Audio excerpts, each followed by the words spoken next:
Welcome to Model Aviation Live, and if you are watching live, happy Friday to you. You also might be aware, if you watch the show regularly, that we are a week late. Normally, the show would have been last week, and we made the decision to postpone the show a week because I had my second COVID vaccine on Thursday of last week, and I just didn't want to take a chance if I had side effects that we might miss the show. So thank you for everyone for your understanding of having it a week late and tuning in. We've got a great guest that we'll bring out in a few minutes. That's Michael Smith from the museum.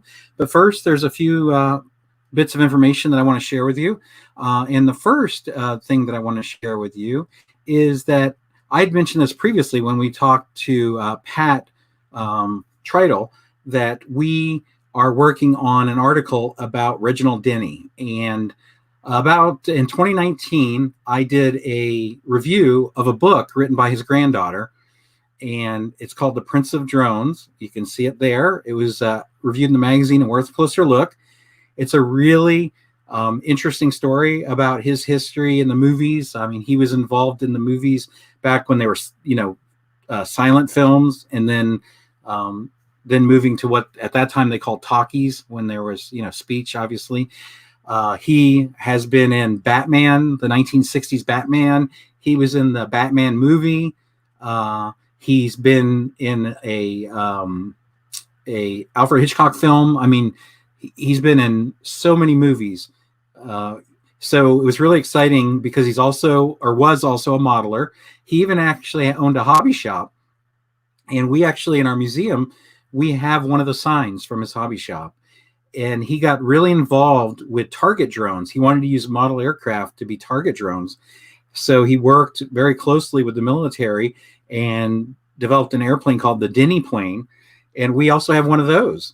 And my understanding is it was recently restored with help from the Intrepid Museum. So I wanted to share with you that we're currently working on a story for the magazine about his history and aero modeling. And we plan to have his granddaughter, who wrote the book, on this show. She's agreed to come on Model Aviation Live and talk about her grandfather and all of the things that he did for aero modeling. So that's really exciting, and I really look forward to that and sharing that story with you. Also, there is talk that maybe this book could be turned into a film, and so it'd be really neat if there's a movie and promoting aero modeling. So that's very possible that may happen. So we can talk a little bit about that as well. And I thought it'd be an interesting, I've never shared this before, and I mean, in a group setting, and I think probably October would make more sense. But since October is build month and we talk so much about building, I thought you might find this interesting. So, we talked about him being a movie star. Well, I'm certainly not a movie star, but I actually was in a movie. I was actually in a vampire film, and it was called Web of Darkness. And just a very small part. I actually knew the screenwriter, and he offered some of his friends to be in the movie. And there was someone somewhat famous in the movie, and that's Tom Savini. And if you don't know who Tom Savini is, he got his start in special effects. He also went into acting, and he's also been a director. But some of the films he's worked on are several of George Romero's films, starting with Dawn of the Dead and Creepshow and Night Riders, and pretty much all the Romero films. He's worked on Friday the 13th. He was in as an actor in Dusk Till Dawn. So he's had, a lot of experience. And he's since, in the last few years, opened up a school in Pennsylvania where he teaches special effects. And I don't know if he's an aero modeler, but I do know that he uses RC in some of his effects. And I've seen that. So it's just kind of an interesting piece of trivia there that, I had a couple of scenes in this movie, Web of Darkness. And the interesting thing is I never saw the movie. When they had the wrap party, the filmmakers gave us each one of us a comic book that told the story of the film, and we got it. We signed them all for each other. So it's autographed by Tom and Brink Stevens and all the other people that were in the film. So I read the comic book, but I'd never seen the movie. And as it turns out, the movie's now over the last few years has been available on Amazon. So it was purchased for me as a gift 2 or 3 years ago. It was the first time I saw it. So anyway, interesting tidbit, but look forward to finding out more in an upcoming issue about Reginald Denny. That'll actually be the July issue that comes out in June. We'll have a story about a little bit about his films, but mostly about his connection to air modeling. So, as I mentioned, we do have some really neat stuff from Reginald Denny and his hobby shop in the museum. So, it's probably a good point in the show to bring out Michael Smith. Hi, Michael. Good morning or good afternoon, Jay. How are you today? Good. Do you, Michael, do you have anything else to add about Reginald Denny or what's in our collection? Well, as you mentioned, we do have a sign from his hobby shop.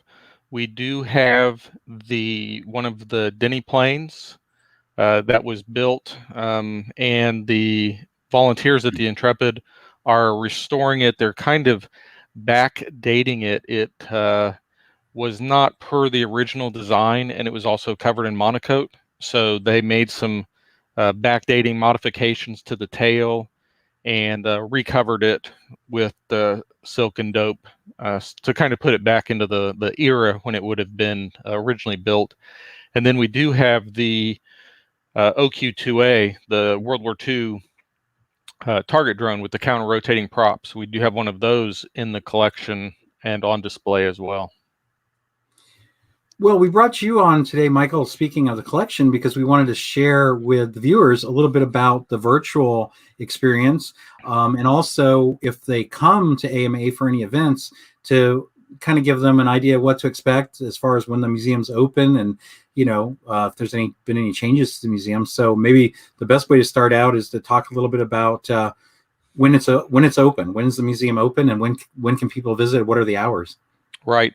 Like last summer, because of the world not being in a completely healthy place, we are going to be open just in the summertime again. So we're going to be open June 5th through September. And we're going to be open 6 days a week. And it'll be from 10 to 4. Now, we are going to be closed on Sundays. And there are a few days within that we will be closed too. So I highly recommend everybody going to the museum's webpage just to kind of check. The general admission for people to come into the museum 18 and over is $5. Youth 7 to 17 is $2.50. Children 6 and under are free.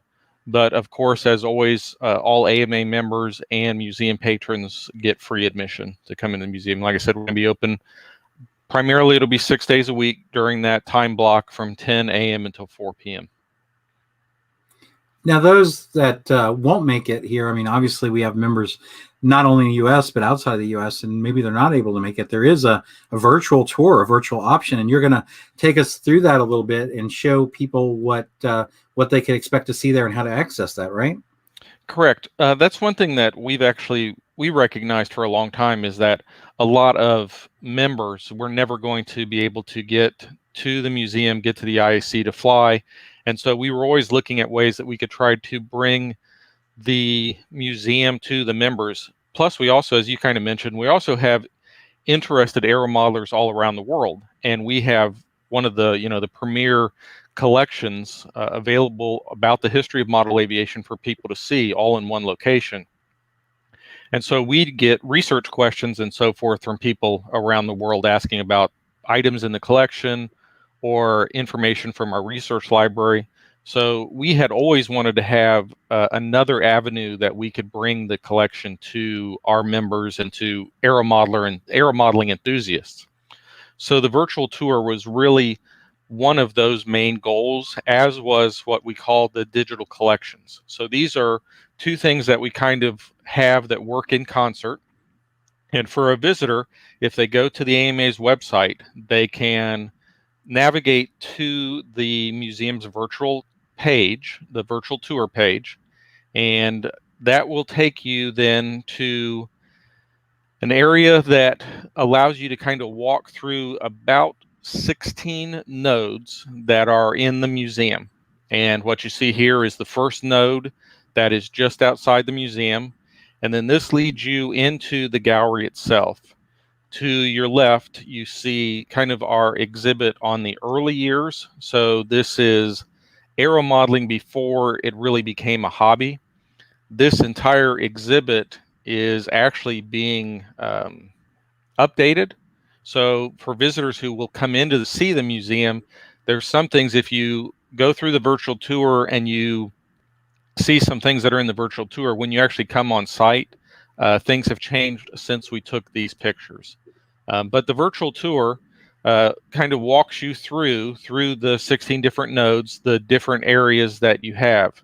And as I said, that first node was the early years. This second one takes you just outside of the line for the control line models. You can see kind of up to the left there is the Miss Shirley, the big blue and yellow airplane.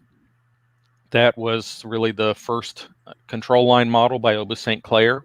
That is a reproduction that we built specifically for the museum. But again, if you follow the arrows on the ground, it'll kind of walk you through the different nodes. And as you get to each node, you can stop, you can pan around, and you can then kind of hover your cursor over the top of individual airplanes. This is our 1950s hobby shop, definitely the most popular, or one of the most popular exhibits we have when people come into the museum. People really enjoy going into that space and just kind of reminiscing about hobby shops that they once went to, with all different types of kits and engines and whatnot for sale. So definitely very popular place. As an example of the interconnectivity between the virtual tour and our digital collections, right above where we're looking right now is Carl Goldberg's Valkyrie. And you can see when you hover over it, you get the name of the airplane, but then it'll take you to the actual link in the digital collections. And that gives you some information about the airplane itself.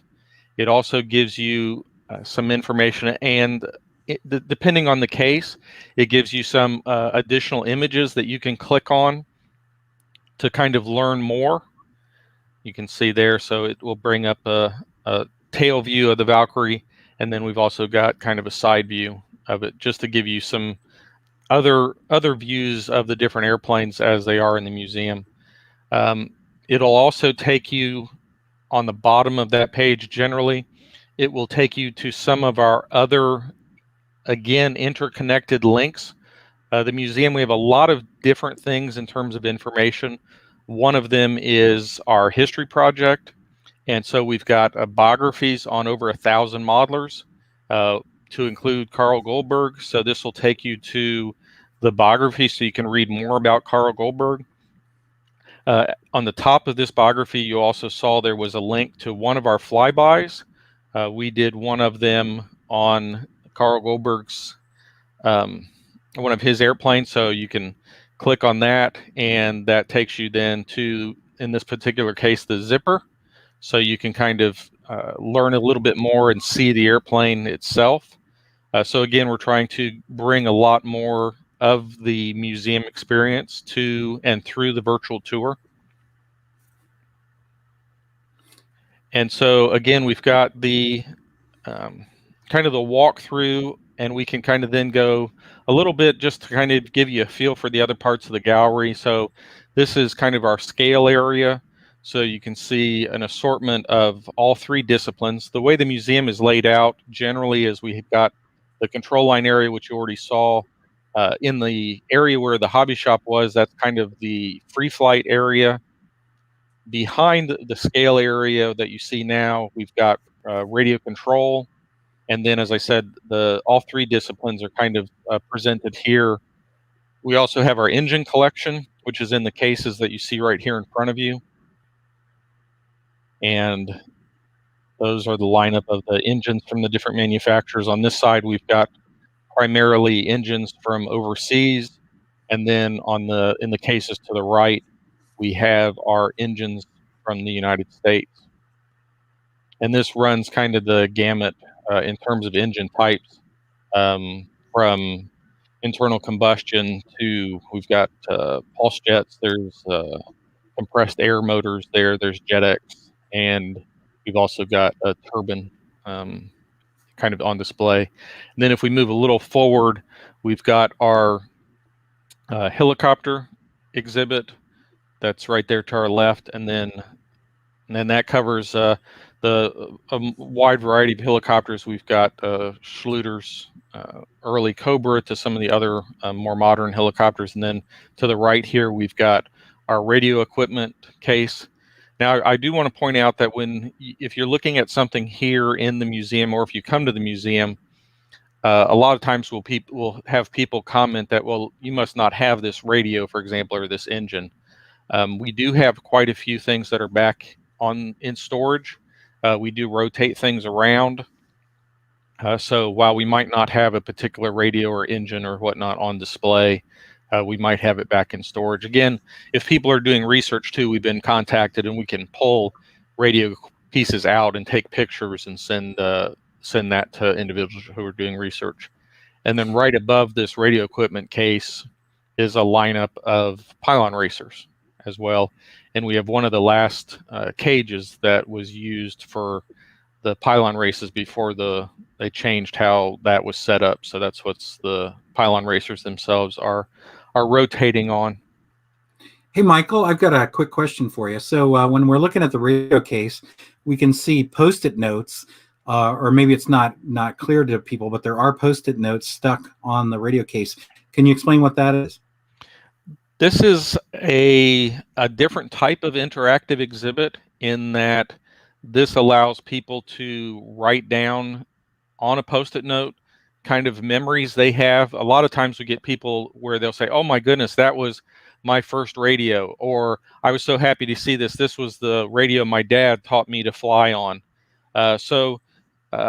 Generally those are visitor comments, and that's how we kind of have it set up for people to provide their own experiences when they're looking at the different pieces of radio equipment that we have. Sometimes they'll also relate airplanes that they were flying with that particular transmitter, for example.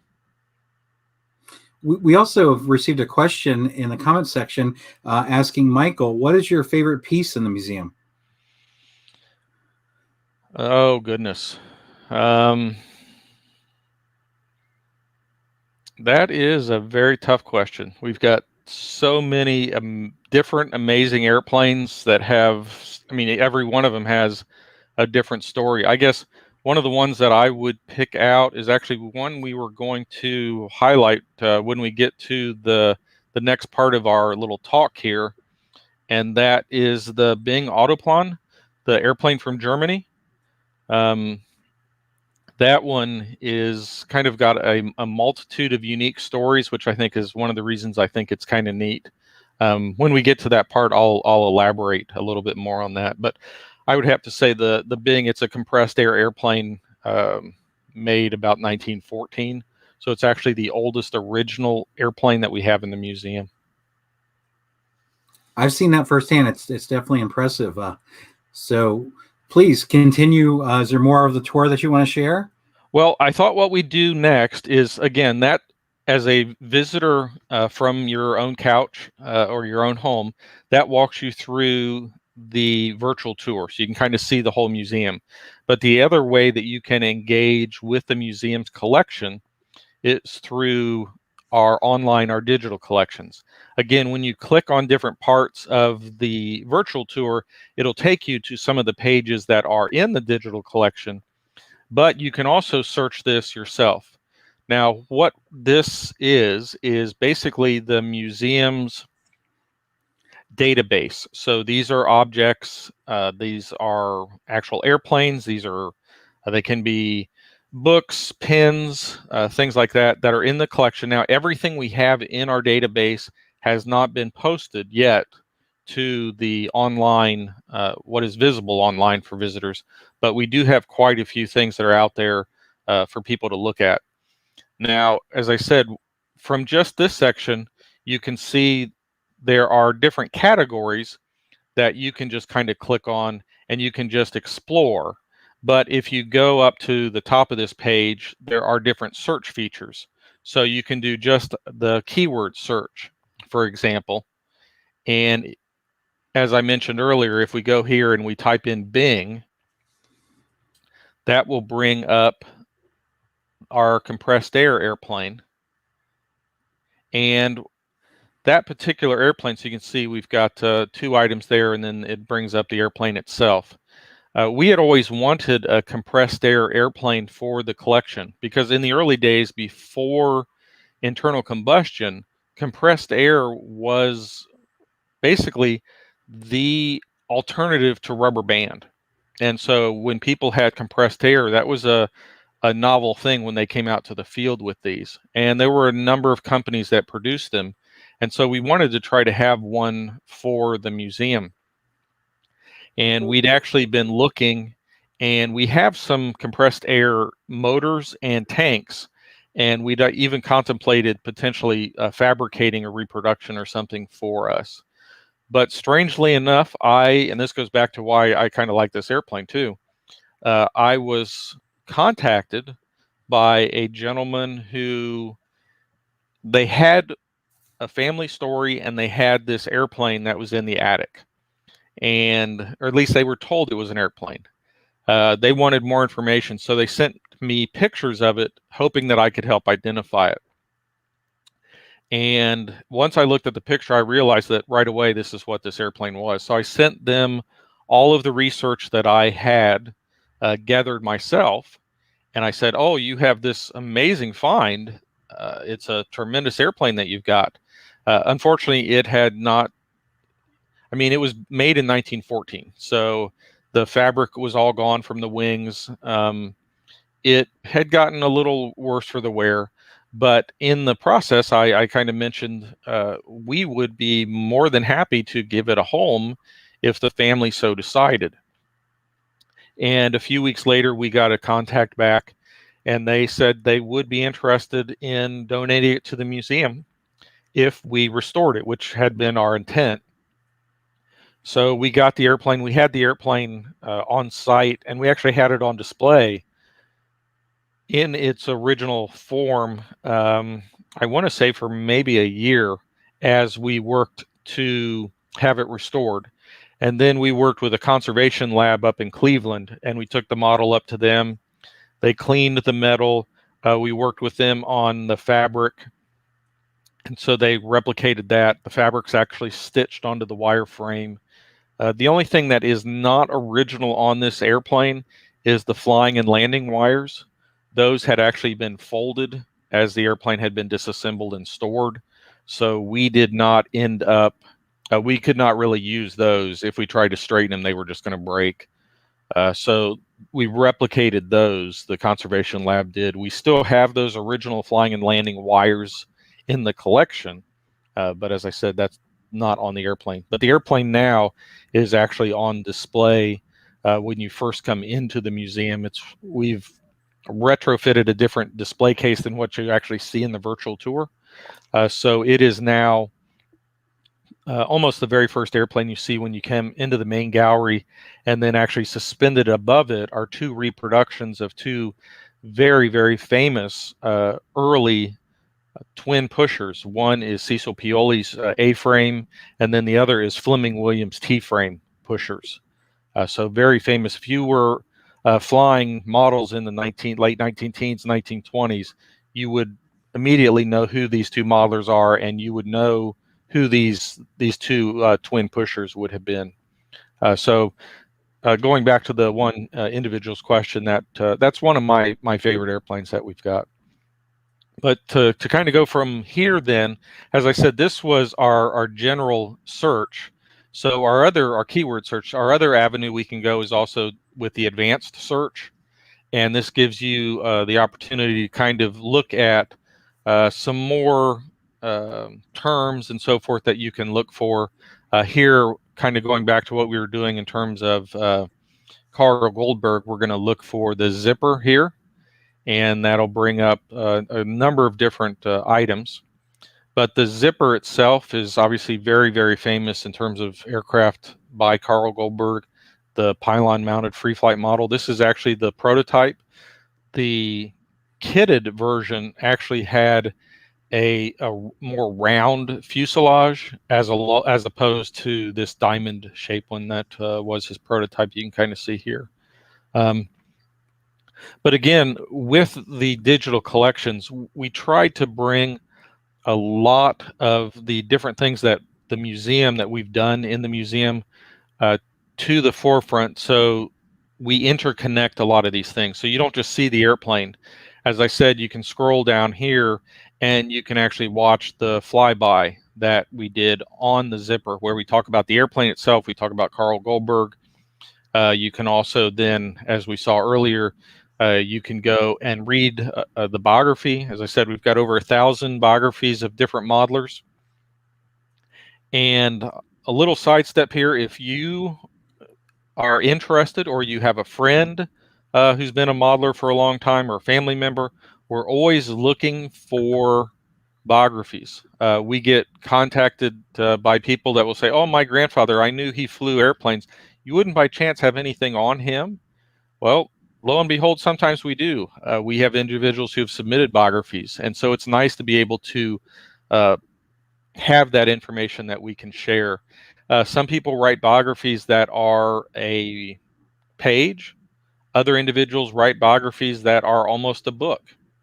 And then we also have, as part of the history project, they can put pictures in here. So there's a lot of opportunities to really expand and tell individual stories. And again, we're trying to interconnect that with our objects that we have so people have a better feeling for what is in the collection. Something that we've also been able to do more recently is when individuals donate airplanes to the museum, we have done interviews directly with them as they donate the airplane. And so they can talk about the airplane, and that really makes a neat opportunity for a visitor to see the airplane, but also hear the person who built the airplane and flew the airplane. In fact, this Sunday, we're getting an airplane donated to us. One of the AMA VPs, who has been a longtime competitor in scale IMAC airplanes, but was in pattern airplanes, a world champion pilot, Mark Radcliffe, is donating the airplane that he flew in the 1982 Tournament of Champions. So when he brings that airplane, we're going to be able to interview him and talk about how he and his father built that airplane for the TOC that year, and then also discuss its flight performance and the event itself. So those are neat things that then, as part of the virtual tour, part of the digital collections, we can bring that to the visitor as well. Michael, you talked about biographies, and obviously we have the history project, and that the biographies make up part of that. I think it's important to say that we're interested in everyone's biography. I mean, you don't have to have worked for a hobby company or be a world record holder or anything like that. We're really interested in everyone's story, correct? That is definitely correct. We're interested in capturing anyone who's been in this hobby, their air modeling experience. I mean, it's not only just in terms of their experience, but as I said, it's nice to be able to share this with family and friends later on down the road. But again, we also collect club histories. So if you've been a member of a club and your club has, scrapbooks or pictures, or something, we'd really be interested in having a club get together and write the history of their club and submit that to the history project as well. Our archivist, Jackie Schauberg, is the one who handles their history project, and she can help people work through and get information as to how best to write and submit not only a biography, but also club history. We've got a list here of some of the clubs that we've already got that are posted online that anybody can click on and read about. Again, some of the club histories are a couple pages. Some of them are a little longer. It's a matter of the involvement of those who are interested in writing. But again, it's just a matter of trying to capture that story. So it doesn't have to be, the most famous club. It's any club, because part of it is just an understanding of how clubs work, that interaction, but trying to record how many clubs we've had and what those clubs have done. So if you're interested in recording your story, your club story, a friend's story, we're interested in all of that. Well, and then the other great thing is that people can then go and read those stories. So, if you want to research clubs or you want to research members, you can go and search all this. And we promoted that recently in the magazine, that there's all these great stories. We don't have the space in the magazine every month to share everyone's story, but here we can capture and share everyone's story. Yes, that's correct. Yep. And then that kind of leads us to the history project itself. As I mentioned, we've got over 1,000 biographies, and you can see we've got them grouped here alphabetically, so you can click on any one of those. It'll take you to a list of individuals within that letter, and you can click on any one of those biographies and read more about that individual. The format of them is generally the same. Here we have Lieutenant Alden. In terms of early AMA history, he was one of the instrumental people in the formation of the AMA. He was actually involved with the NAA and helped to organize the AMA as we went through the early growing pains as an organization. So these are really great ways to learn about the organization as well. As I said, we've got about 1,000 of those, and then again, also with the clubs, wonderful opportunities. We also have a few company histories as well, and then also the special interest groups. So those are all things that people can click on. But again, as I mentioned, if you're interested in any of that, there are writing guides that are on there. So you can click on the writing guides, the informational fill-in form. Again, those are nice generic questionnaires that can kind of get someone started. We don't want to say that we've included every question. These were just some of the questions that we could kind of think of. Again, this is to kind of help people get started, to kind of work through their thoughts to tell the story of an individual or the story of a club. But there, again, all of that information is there to kind of help. But Jackie can also be a tremendous reference if people have questions or whatnot. Also, as part of the history project, we have our history hub, which is also on the same page. And you can see here, we've got a lot of additional information that we have in the museum, a lot of other stories and whatnot. So these are all things that people can click on to include something like just the history of the AMA logos. So here you can see as the AMA changed over the years, some of the different logos, some of the different designs we've had for the organization. Again, there we've got some where we were obviously part of the NAA. So NAA is obviously a prominent feature of the logo, up through some of the more current and present day logos that we've got. And then also there are some kind of temporary or special use logos that we've got on here just to kind of showcase how the design has changed from the formation of the AMA going back in 1936. We've had a lot of logos in that time, I can see. Yeah, a lot of different designs of different things. So then we've also got, again, as we kind of go through, there's a number of different things that people can click on to learn more information. We also have all of the flybys that are linked here. These are all the videos that we've done on particular airplanes or trophies or things in the collection. Right now, we've got about 40 of them that are available on the YouTube channel that you can go and see. And again, we kind of try to highlight some of the different airplanes in our events. We actually do have a few of those that are interviews, like what I mentioned earlier, where we're talking about a particular airplane or a particular trophy. Bob Seifleet, for example, there, he was grand champion of the Nats. And so we had a really neat opportunity to sit down with Bob and talk about those different Nats and what he did the different years that he was the national grand champion.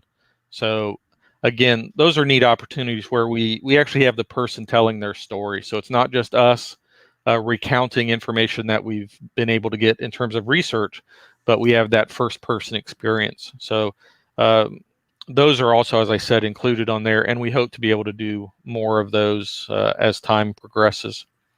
As we kind of go down more, we've got obviously the 75th anniversary for the AMA, and we've got some stories that were written as part of that.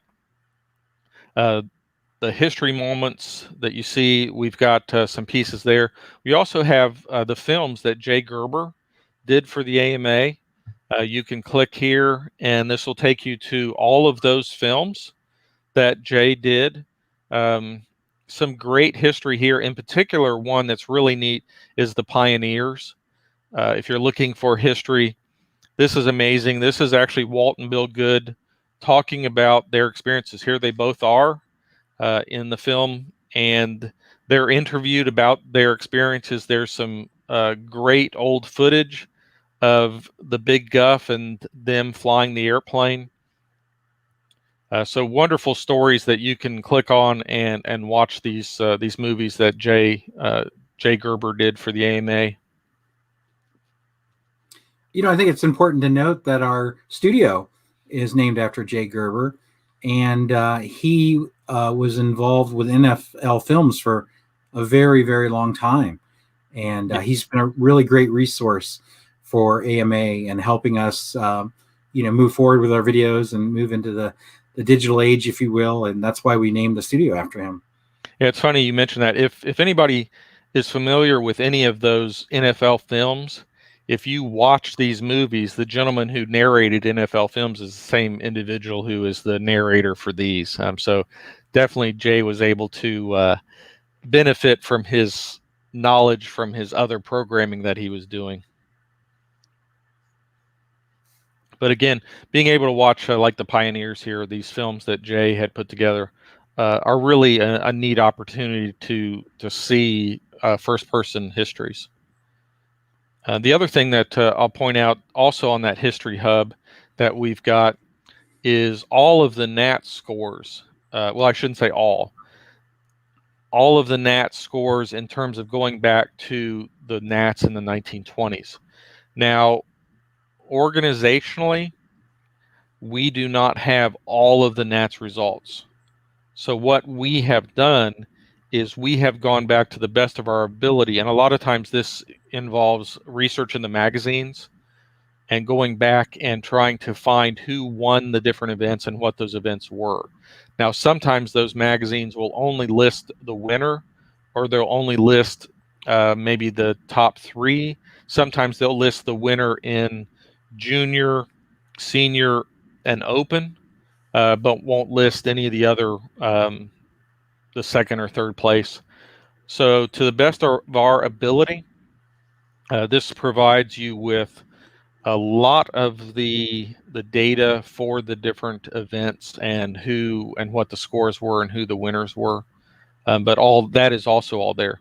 So again, this page in particular, if you're looking for information not only on the history of air modeling, but just kind of AMA history, this page itself is also a tremendous resource to go to and just kind of search, scroll through, and you can see all the different things that are on there that you can go ahead and already look at, already read and watch. Just a tremendous amount of information. The other part that we also have in terms of the museum that we try to continue to bring to our members is in Model Aviation. We have a monthly column that is our History Preserved article, and we are always trying to kind of cover something different. So I know we've done things actually from the history project, from the biographies that appear in there. We've covered events, we've covered new acquisitions in there. So that is kind of a more regular feature. And then also for those who are interested in supporting the museum directly, they can help us through the museum's foundation and become a museum patron. And we have a couple different levels of that in support of the museum and our projects. A lot of that, we have a $25 up to life museum patron, and a lot of those monies help us in different projects. We mentioned the Bing patron dollars helped us with the restoration of that airplane. They've also helped us with some of the reproductions we've built, like the Miss Shirley, getting us supplies and whatnot, so we can complete those reproductions for the museum. We also retrofitted the entire gallery with LED lighting, and that was museum patron support dollars that helped us with that. Also, our touch screens that we have throughout the museum, because a lot of the videos that you've seen that we've talked about here, our goal is also to make those accessible to visitors in the museum. Because what we really want to be able to do is, obviously, when you come to the museum and you see an airplane sitting there, it's amazing to see that original airplane there. For example, we have the airplane that won the very first, what would have been the IMAC at that time. So we have that airplane, and we actually have Bill Hager talking about the airplane. And so we want to be able to have those on touchscreens. Sadly, we haven't really been able to have them out right now because of, again, COVID and everything that's involved. But again, we hope to have that put out and, again, allow people to see interviews, or in some cases, we actually have footage of the airplanes flying that we could have there so people could see that airplane instead of just statically sitting in front of them. So those are all things that we hope to incorporate more and more into the visitor experience when they come to the museum. But in some regard, you actually already have if you go virtually and visit the museum. You mentioned History Preserved, and that's been in the magazine since 2010. Yes. And I remember, Michael, you and I talked about that, and I actually have the honor of coming up with the title History Preserved, because we were trying to figure out the right the right title for it. And I think it was key to share with our readers stuff that's in the museum, because as we talked about before, not everybody can make it to the museum, so we want to share what's in the museum. And then that's been taken even a step further with the virtual tour, which you covered. But I think that's always in our minds about how to share the collection with people that can't physically be here to enjoy it. Yeah, that's correct. The History Preserved articles, and then the newsletter that the museum patrons would receive also have had additional information in that about what was going on in the museum. But yeah, the History Preserved article was something we did before we were able to get the virtual tour kind of up and running. It was the virtual tour was always one of our goals that we really wanted to have. But again, just as you said, we were looking for different avenues to try to provide all of this great information that we've got in the museum to our members, to aeromodeling enthusiasts around the world. We were always looking for ways to try to get that information out to them, because we knew that, again, the vast majority of people aren't going to be able to make it to the museum. It might be on their bucket list of things that they hope to make. I know a lot of our members on their bucket list is to come and be able to fly at the IAC as well.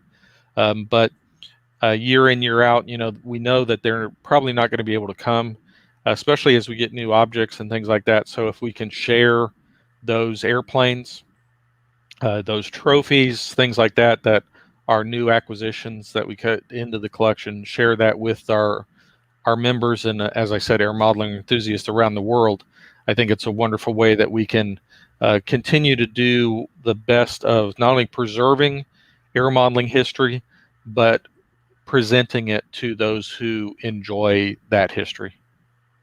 Well, and obviously key to that is people donating artifacts to us. So it might be helpful to talk a little bit about that, about the process that people would go through if they have something that they would be interested in donating. Can you talk a little bit about that?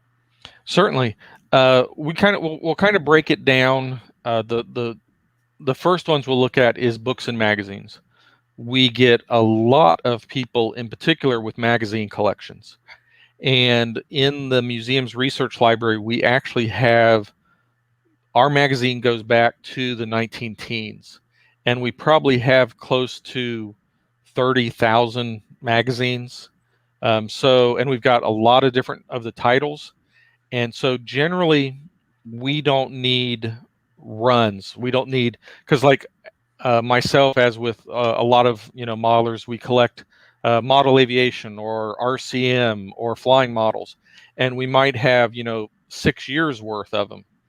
Well, we do not have, in terms of the library, we do not have the need for all of that. We have most of that. So generally, if someone wants to donate a book or a magazine, what we ask them to do is, if it's a book, to send us a list of the books they want to donate. If it is magazines, to just tell us the titles of the magazines they might have, flying models, model aviation, for example. And then we can go back and we can look and say, well, we only need the July 1965 issue of Flying Models, for example.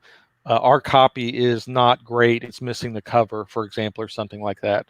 Now, we understand that for a lot of potential donors of books and magazines, that's a little problematic because they hate to break up a set. They hope that, if somebody's interested, or if they can sell it or something like that, that people would be interested in the whole set. So to give just one or two to us makes it a little difficult. But uh, again, for our collection, we've got most of those things. It's something similar for engines and radio equipment. For those pieces, again, we ask for a list so we can compare it to what we have.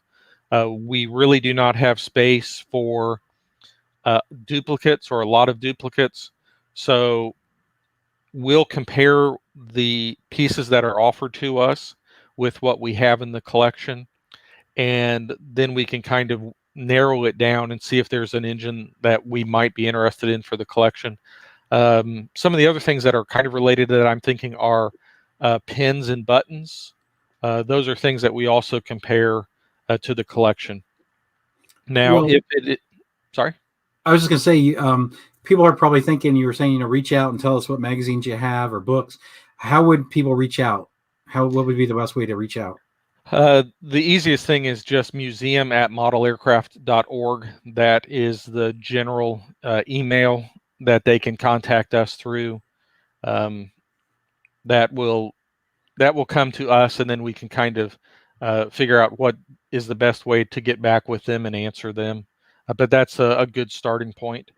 Now, for airplanes or prepared displays, things like that.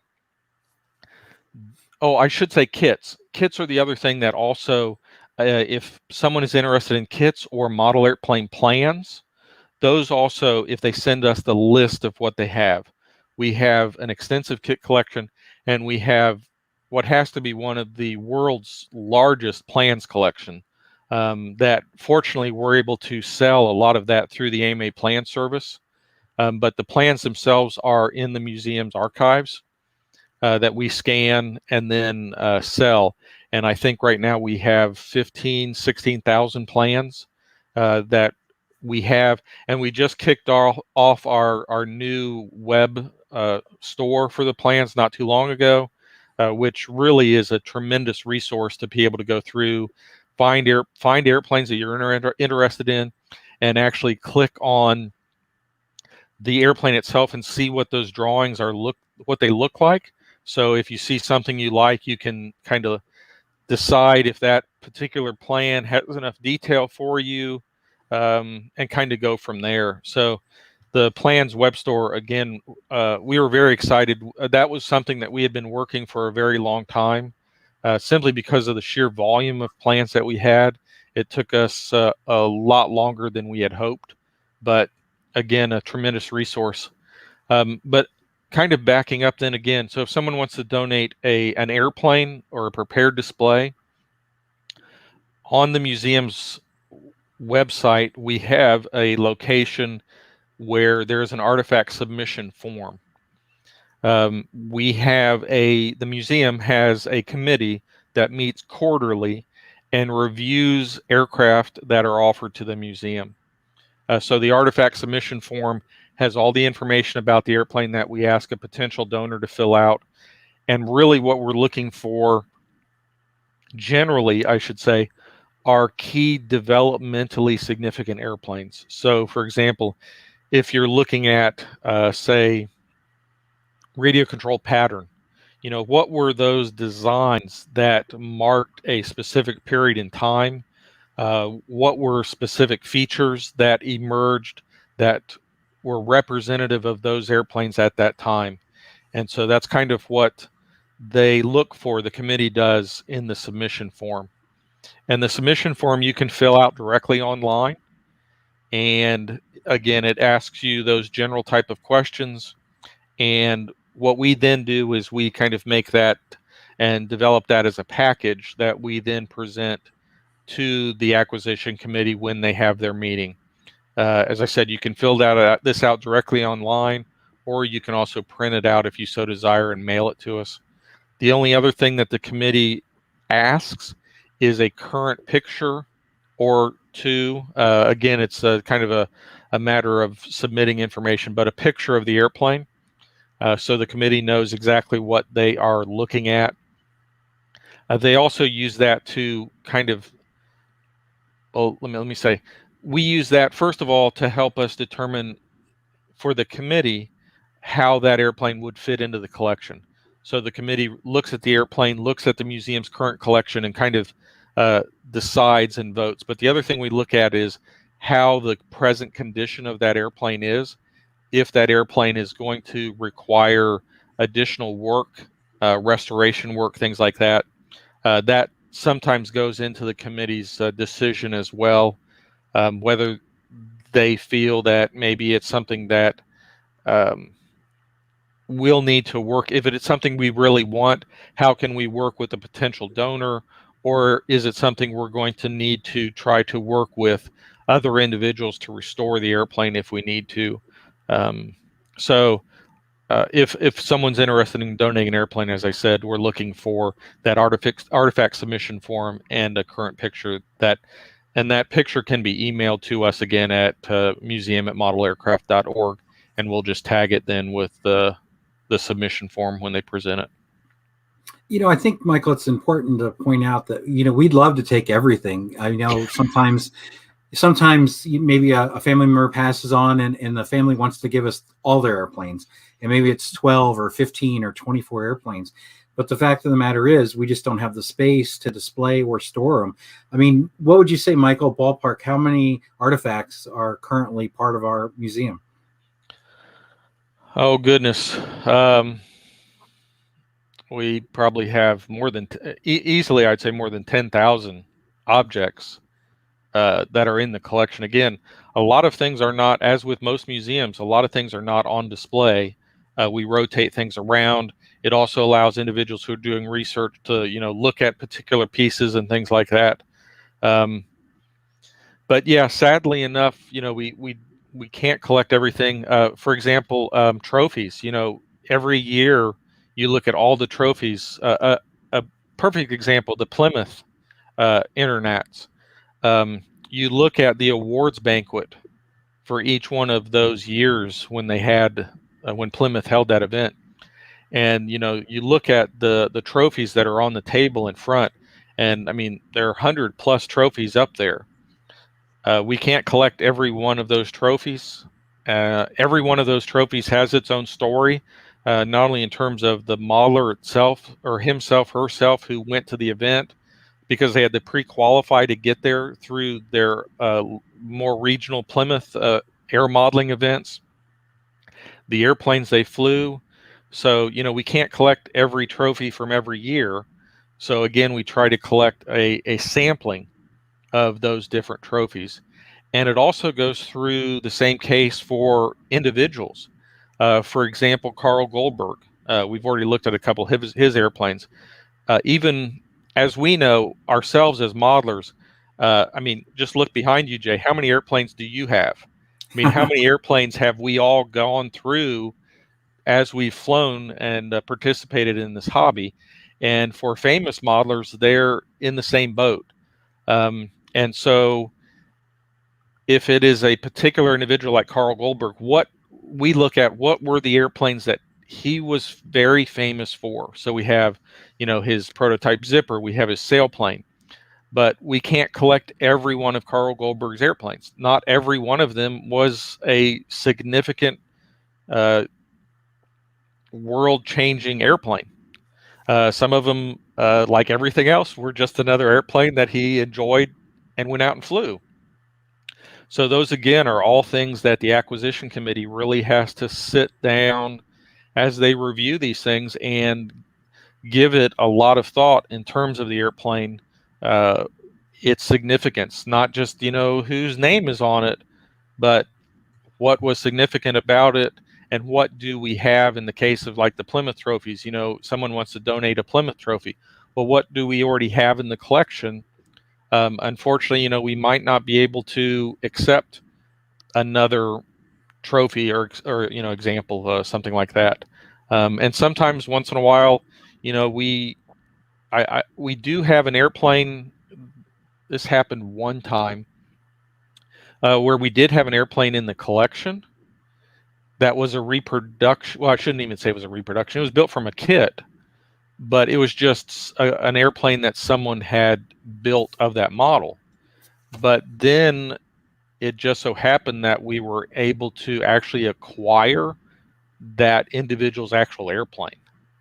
So even though it was a duplicate of one we had, obviously that one was much more significant than the example we had.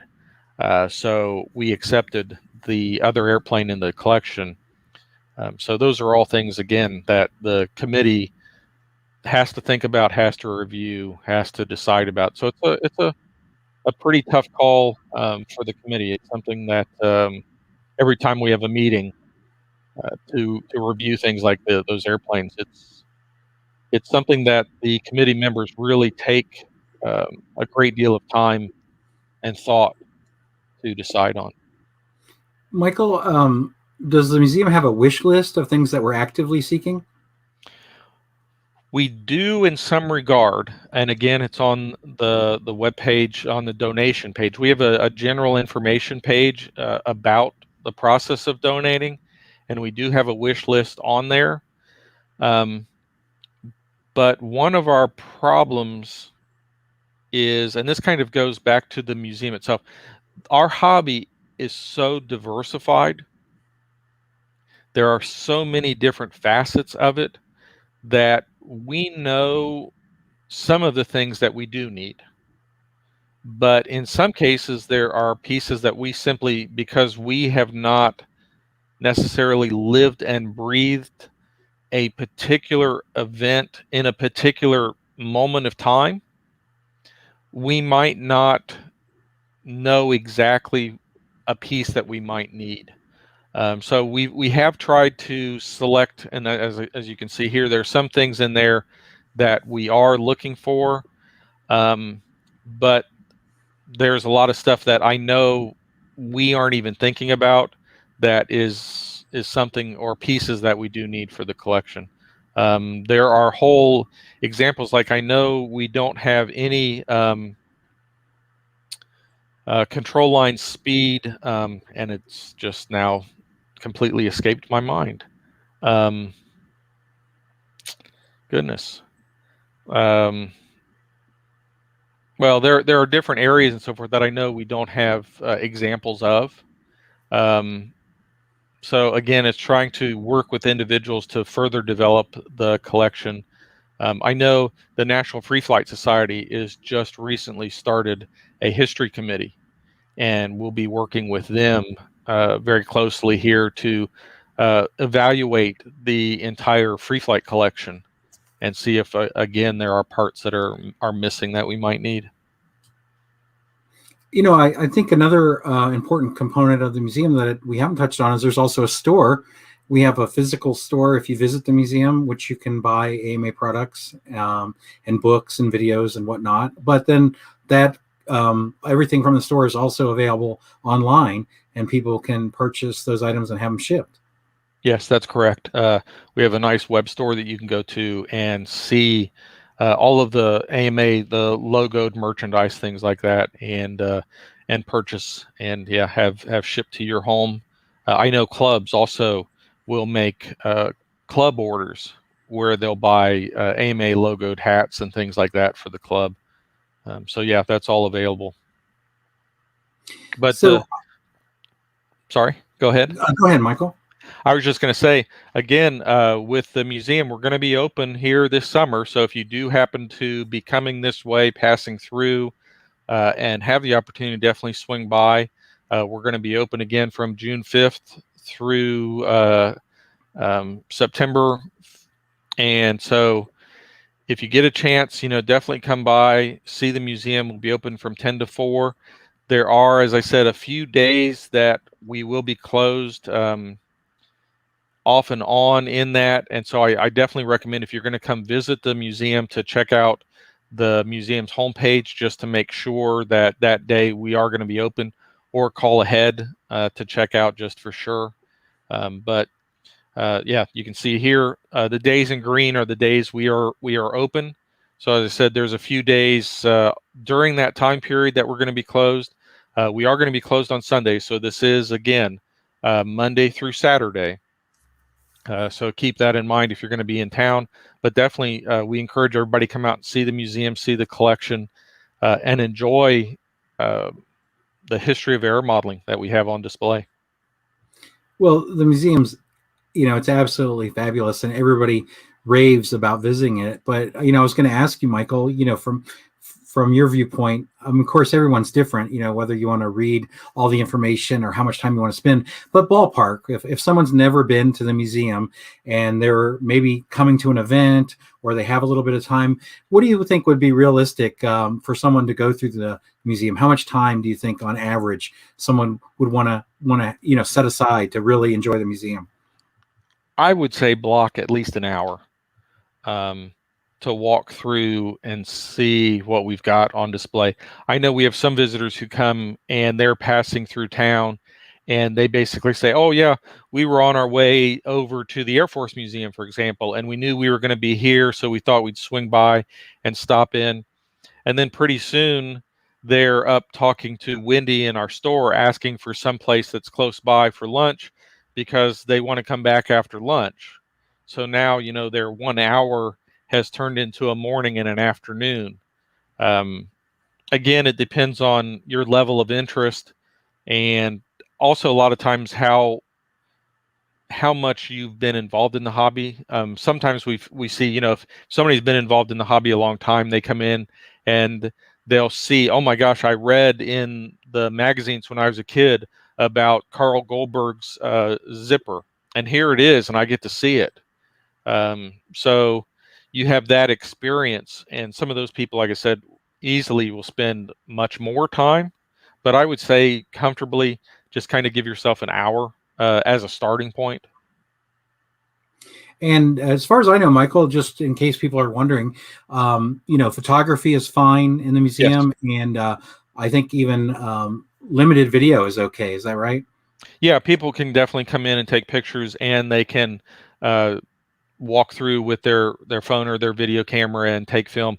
We've had a number of different people who have done exactly that, and then have posted their own walkthrough of the museum on YouTube, on their own YouTube channels or things like that, or posted stills that they've taken of particular airplanes on Facebook or their website or things like that. So yeah, I mean, definitely an opportunity to come through and take pictures, film your experience at the museum, and share. Again, it's something that we want aero modelers all over the world to be able to enjoy, and anything we can do to help those potential visitors, so to speak, see the museum is what we're interested in sharing. Well, I really appreciate you taking the time to walk people through the virtual experience and everything that the museum has to offer. Is there anything else that you'd like to share before we wrap up? I would just like to say there's a lot of information that we have covered today.